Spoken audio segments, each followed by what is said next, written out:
Hello everyone, welcome to success with Rai academy.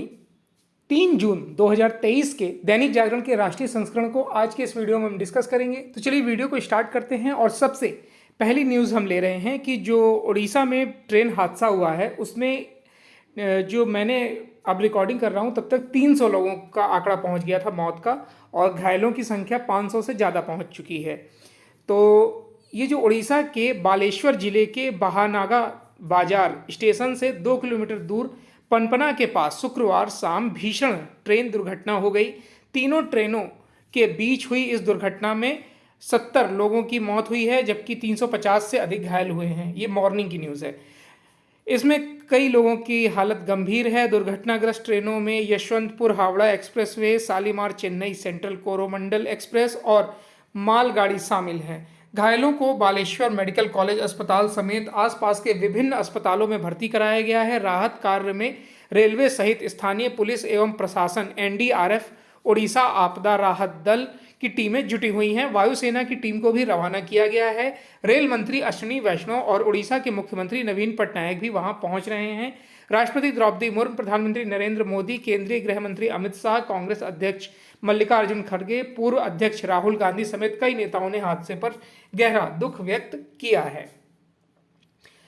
Next news पर आते हैं कि गृह मंत्री की अपील पर मणिपुर में लोगों ने 140 हथियार सौंप दिए हैं। केंद्रीय गृह मंत्री अमित शाह की अपील के एक दिन बाद शुक्रवार को हिंसाग्रस्त मणिपुर में विभिन्न स्थानों पर लोगों ने 140 हथियार पुलिस को सौंप दिए हैं। शाह ने गुरुवार को मणिपुर दौरे के अंतिम दिन संबंधित सभी वर्गों से अपने हथियार सुरक्षा बलों और प्रशासन के सामने सरेंडर करने की अपील की थी।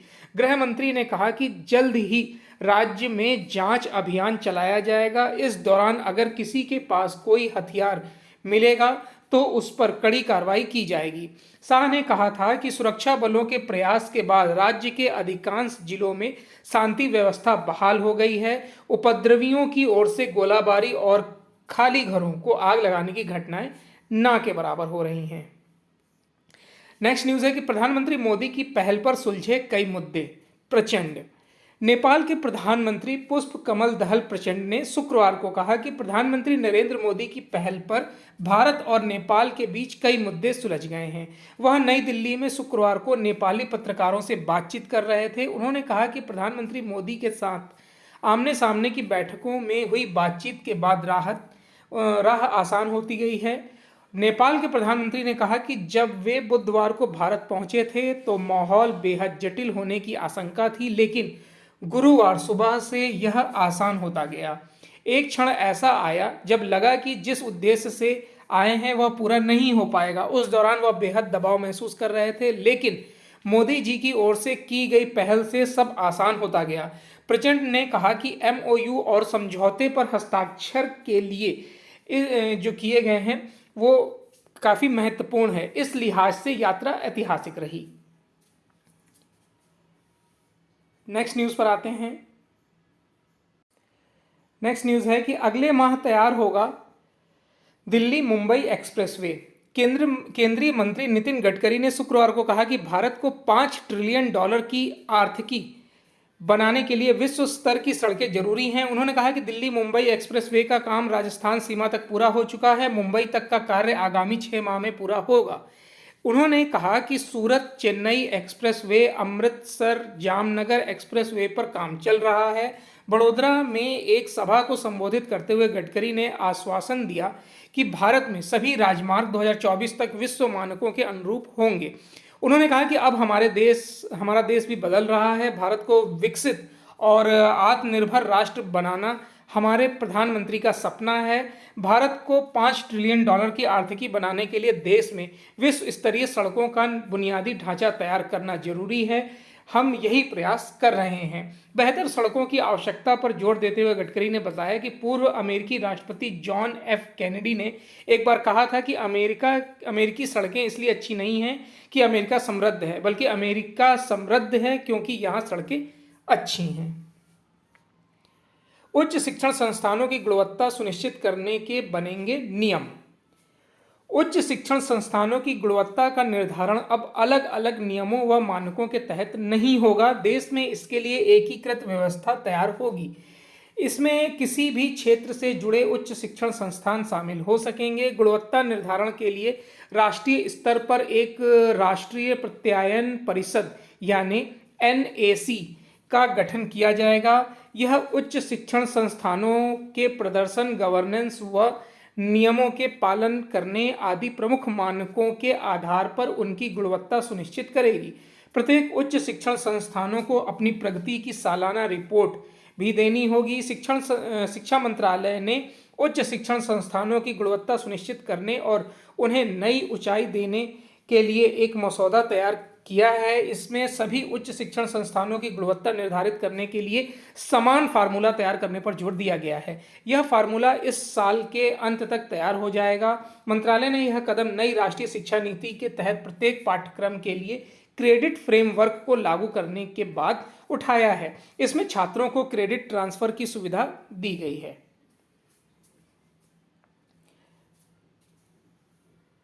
अमेरिकी कांग्रेस को दोबारा संबोधित करने वाले पहले प्रधानमंत्री होंगे मोदी। प्रधानमंत्री नरेंद्र मोदी 22 जून 2023 को अमेरिकी कांग्रेस के संयुक्त अधिवेशन को संबोधित करेंगे। प्रधानमंत्री मोदी भारत के पहले प्रधानमंत्री होंगे जो अमेरिकी कांग्रेस के संयुक्त अधिवेशन को दोबारा संबोधित करेंगे। इससे पहले प्रधानमंत्री मोदी ने 8 जून 2016 को अमेरिकी कांग्रेस को संबोधित किया था। प्रधानमंत्री मोदी पहली बार अमेरिका की द्विपक्षीय आधिकारिक यात्रा पर जा रहे थे, इसलिए इसके पहले राष्ट्रपति जो बाइडेन की सरकार ने सिर्फ 2 वैश्विक नेताओं को द्विपक्षीय यात्रा पर आमंत्रित किया है। अमेरिकी प्रतिनिधि सभा के स्पीकर केविन मैकार्थी ने ट्वीट कर प्रधानमंत्री मोदी को भेजे गए निमंत्रण के बारे में जानकारी दी है। मैकार्थी ने कहा, यह मेरा सम्मान है कि मैं भारत के प्रधानमंत्री नरेंद्र मोदी को 22 जून 2023 को कांग्रेस के संयुक्त अधिवेशन को संबोधित करने के लिए आमंत्रित कर रहा हूं। 5 वर्षों में 180 किलोमीटर की रफ्तार से सभी ट्रैक पर दौड़ने लगेगी ट्रेनें, 180 किलोमीटर प्रति घंटे की रफ्तार से। स्वदेश तकनीक से निर्मित वंदे भारत सभी राज्यों में इसी महीने पहुंच जाएगी। रेल मंत्री अश्विनी वैष्णव ने कहा कि बिहार, झारखंड समेत वैसे सभी राज्य जहां अभी तक इस ट्रेन की पहुंच नहीं है, वहां भी जून के अंत तक यह ट्रेनें चलने लगेंगी। अगले वर्ष के मध्य तक 200 शहरों को वंदे भारत से जोड़ने का लक्ष्य है। दिल्ली में पत्रकारों से बातचीत करते हुए वैष्णव ने कहा कि अभी हफ्ते में एक ट्रेन का निर्माण हो रहा है। 2 अन्य फैक्ट्रियों में भी उत्पादन जल्दी शुरू हो जाएगा। इसके बाद 2 हफ्तों में 5 ट्रेनें बनने लगेंगी। रेल मंत्री ने कहा कि पहले सोचा भी नहीं जा सकता था कि 160 से 180 किलोमीटर की रफ्तार वाली ट्रेन को डिजाइन करना है। दुनिया में सिर्फ 8 देशों में ऐसा डिजाइन किया जाता है। करीब 50% ट्रैक को 160 किलोमीटर की रफ्तार के अनुसार विकसित किया जा रहा है। अगले 5 से 7 वर्षों में सभी ट्रैक को 180 किलोमीटर की रफ्तार से ट्रेनें चलाने लायक बना दिया जाएगा। जब देश में 200 वंदे भारत ट्रेन चल जाएंगी तब इसके निर्यात पर विचार किया जाएगा। रेल मंत्री ने दावा किया है कि पिछले 9 वर्षों में नरेंद्र मोदी सरकार ने रेलवे में बड़ा परिवर्तन किया है। आज़ादी से लेकर 2014 तक मात्र 21,000 किलोमीटर रेल लाइनों का विद्युतीकरण हुआ था, जबकि पिछले 9 वर्षों में 37,000 किलोमीटर ट्रैक पर विद्युतीकरण हुआ है। इसमें लाखों लीटर डीजल की बचत हो रही है। प्रतिदिन औसतन 14 किलोमीटर रेल ट्रैक का निर्माण हो रहा है। चलिए नेक्स्ट न्यूज पर आते हैं। नेक्स्ट न्यूज बिजनेस पेज से है कि PLI और FTA से बढ़ेगा फार्मा कारोबार। प्रोडक्शन लिंक्ड इंसेंटिव योजना और विभिन्न देशों के साथ हो रहे मुक्त व्यापार समझौते यानी कि FTA की बदौलत फार्मा क्षेत्र का कारोबार अगले 2 वर्षों में $70 अरब तक पहुंच सकता है। इलेक्ट्रॉनिक के बाद फार्मा क्षेत्र के लिए PLI योजना की घोषणा की गई है और उसका परिणाम अब दिखने लगा है। यही वजह है कि गत वर्ष 2022-23 में फार्मा का निर्यात 4% की बढ़ोतरी के साथ $25.39 अरब रहा, जबकि दावा है कि कच्चे माल के आयात में वित्त वर्ष 2022-23 में वित्त वर्ष 2021-22 के मुकाबले 1.5% की गिरावट रही है। चालू वित्त वर्ष के पहले महीने अप्रैल में वस्तुओं के कुल निर्यात में वार्षिक आधार पर 12% की गिरावट रही, लेकिन फार्मा के निर्यात में 10.45% की बढ़ोतरी दर्ज की गई है। फार्मा एक्सपोर्ट प्रमोशन काउंसिल के पूर्व चेयरमैन दिनेश दुआ ने बताया कि सरकार की पीएलआई स्कीम से दवा के कच्चे माल का उत्पादन घरेलू स्तर पर शुरू हो गया है। पिछले साल तक कच्चे माल के लिए पूरी तरह आयात पर निर्भर थे। उन्होंने कहा कि अभी घरेलू और निर्यात को मिलाकर फार्मा कारोबार $50 अरब का है। एमपीसी की आगामी बैठक में ब्याज में बदलाव की उम्मीद नहीं। आरबीआई की आगामी मौद्रिक नीति समिति बैठक में ब्याज दरों में बदलाव होने की उम्मीद नहीं है और यह एक बार फिर स्थिर रह सकती है। विशेषज्ञों ने यह बात कही है। एमपीसी की अप्रैल में हुई बैठक में रेपो रेट को 6.50% पर रोकने का फैसला किया गया था।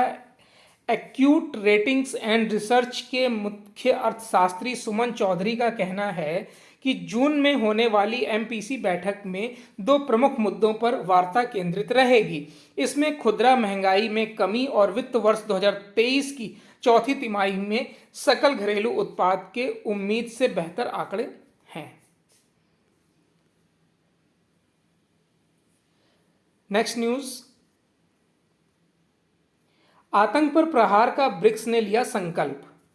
5 उभरती अर्थव्यवस्थाओं वाले देशों के समूह ब्रिक्स ने पाकिस्तान का नाम लिए बगैर सीमा पार आतंकियों को धन और शरण देने सहित आतंक से सभी स्वरूपों पर रोक लगाने के लिए मिलकर प्रयास करने का संकल्प जताया है। ब्रिक्स में भारत, रूस, ब्राजील, दक्षिण अफ्रीका के साथ चीन भी शामिल है, जो हर मसले पर पाकिस्तान का बचाव करता है। लेकिन इस बार सीमा पार से आतंकवाद झेल रहे भारत की चिंता पर चीन ने सहमति जताई है। सम्मेलन में भारत के विदेश मंत्री एस जयशंकर ने भाग लिया है। The cap of good hope शीर्षक से जारी संयुक्त बयान में ब्रिक्स देशों के विदेश मंत्रियों ने हर जगह के और हर तरह के आतंकवाद की कड़े शब्दों में निंदा की है। उन्होंने आतंकवाद के सभी स्वरूपों के खिलाफ मिलकर लड़ने का संकल्प लिया है। आतंकवाद और अतिवाद से पैदा हुए खतरों का जिक्र करते हुए विदेश मंत्रियों ने निर्णय और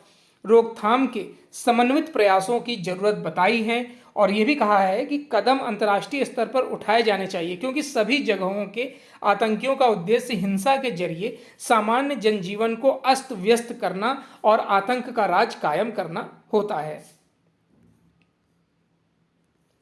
भारत अमेरिका के साथ अरब देशों के गठजोड़ से बढ़ेगी स्थिरता। भारत, यूएई, सऊदी अरब और अमेरिका में हुआ गठबंधन और उनके शीर्ष सुरक्षा अधिकारियों के बीच विचार विमर्श पूरे क्षेत्र के लिए ये बेहद अच्छी खबर है। इससे बहुआयामी व्यवस्था बनाने में मदद मिलेगी, जिसका लाभ क्षेत्र और विश्व के लोगों को होगा। यह बात संयुक्त राष्ट्र सुरक्षा परिषद की अध्यक्ष लाना निसीबेह ने कही है। सुरक्षा परिषद की अध्यक्षता इस समय यूएई के पास है और लाना संयुक्त राष्ट्र में यूएई की स्थायी प्रतिनिधि हैं। लाना ने कहा कि विकास की जरूरत महसूस कर रहे राष्ट्रों को भारत और यूएई की तरह साथ आना चाहिए, मिलकर आगे बढ़ने के रास्तों को तलाशना चाहिए। संबंधों के जुड़ाव वाले बिंदु लचीले और त्वरित परिणाम देने वाले होने चाहिए। यूएई की स्थायी प्रतिनिधि ने I2 यानी कि I2U2 यानी कि भारत, इजराइल, यूएई, अमेरिका की हाल की बैठकों का उल्लेख करते हुए यह बात कही है कि इस गठबंधन में सऊदी अरब भी मिलकर कार्य कर रहा है। चलिए, तो ये आज का यानी कि 3 जून 2023 का दैनिक जागरण का राष्ट्रीय संस्करण था। आई होप आपको वीडियो अच्छा लगा होगा। अगर वीडियो अच्छा लगा हो तो लाइक और शेयर कर दीजिएगा। वीडियो देखने के लिए धन्यवाद।